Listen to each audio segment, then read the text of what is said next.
Jerusalem is on the eastern edge of the Roman Empire, a vast network of roads and trade routes. One of the keys to mankind's progress, mass communication. Now, an idea born in the Middle East can spread around the Roman world. 1,400 miles from Jerusalem, the imperial capital, Rome.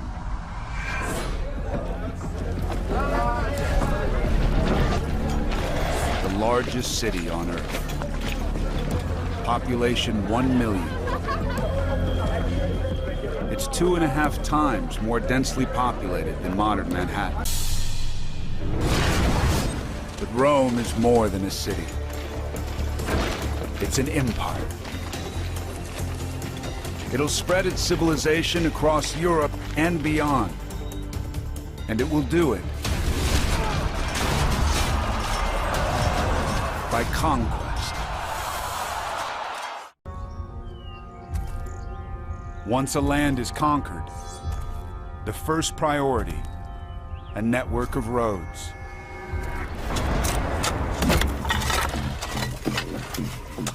The Roman soldier was a versatile soldier. He wasn't just a fighting machine, he was an engineer, a road builder, a bridge builder. This meant that you could have rapid deployment of the Roman army. The Roman road, 23 feet across, wide enough for an army to march 6 abreast.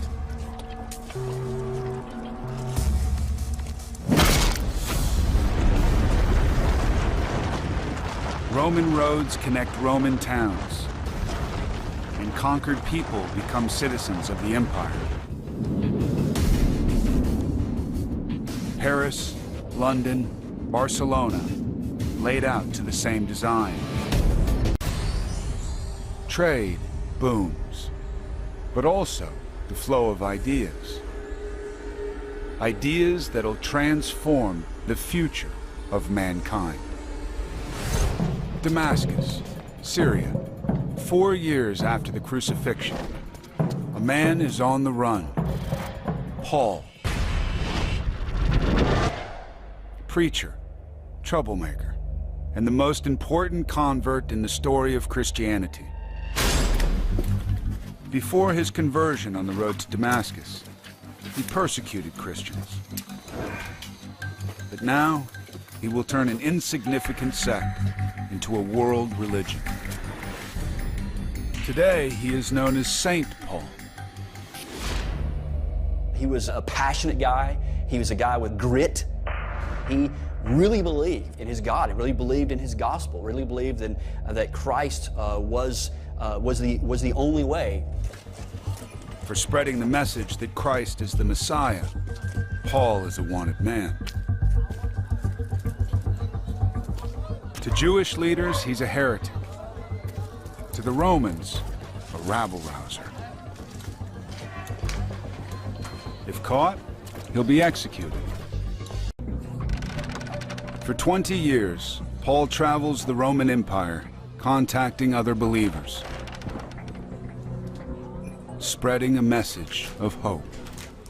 He's telling people Christianity creates a salvation for anyone. If you have a slave who's being abused by his master, who has a horrible life, in the next life, his master will get what he deserves, and the slave, if he's a good man who accepts Jesus Christ as his Lord and Savior, will get what he deserves.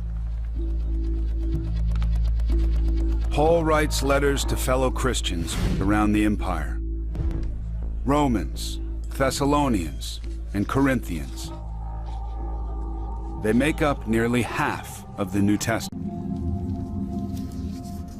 When I was a child, I talked like a child, I thought like a child, I reasoned as a child. Paul's letters are entrusted to other believers, who deliver them across the empire. When I became a man, I put away childish things. By this time, Rome has built 250,000 miles of roads, enough to circle the earth 10 times. Shipping lanes connect 250 major ports. This is how Paul spreads the word.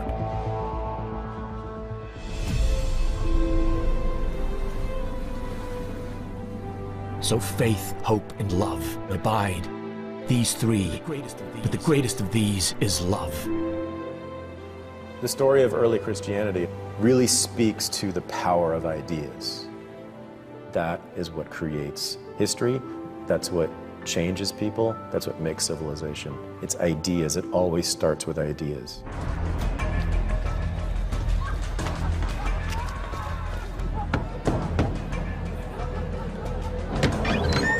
A 150 years later, on the outskirts of Carthage, one of the largest ports in the Roman Empire, a group of Christians meet in secret. Private houses double up as churches.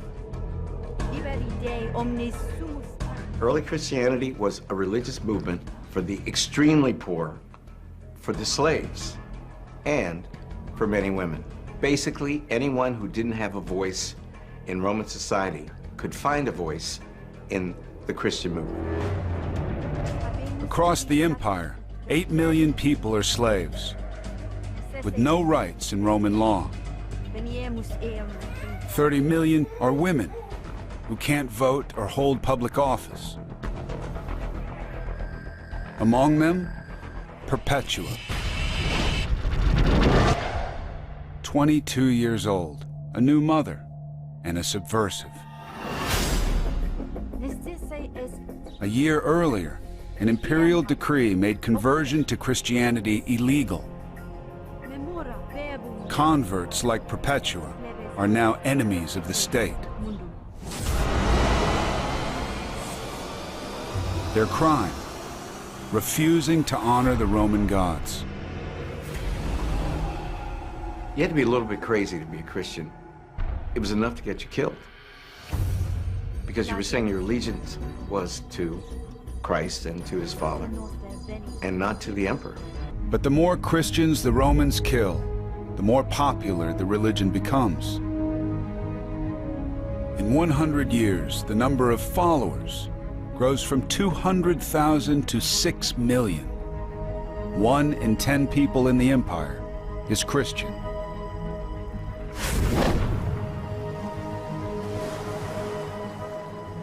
From North Africa to Britain, the religion becomes so common, all laws against it are lifted.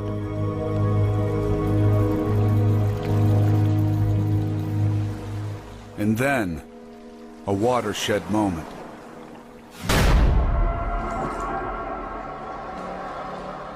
The year is 337. The Emperor Constantine is dying.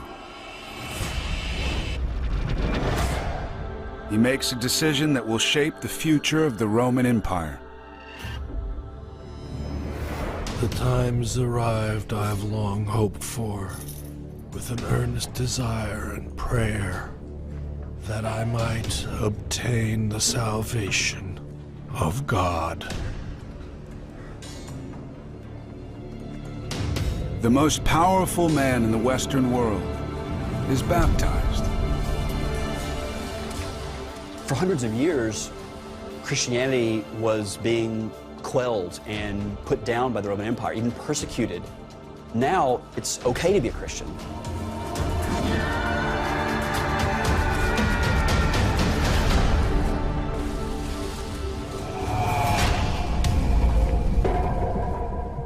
Once Constantine is baptized, the whole empire then shifts towards Christianity. And then anybody who wants a stake in it, politically and economically, needs to be a Christian as well.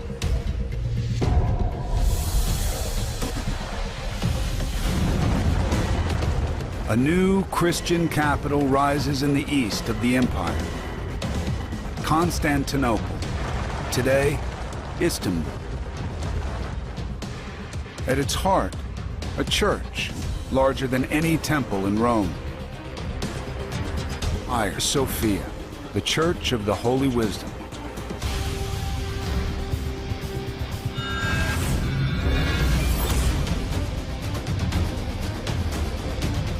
Today, there are 2.2 billion Christians, nearly a third of the world's population. His followers have changed every part, every portion, and every corner of the earth. And that has to be understood of the power of this one person over 2,000 years ago. One man's death in the Middle East inspires a message that spreads around the world. A world connected like never before.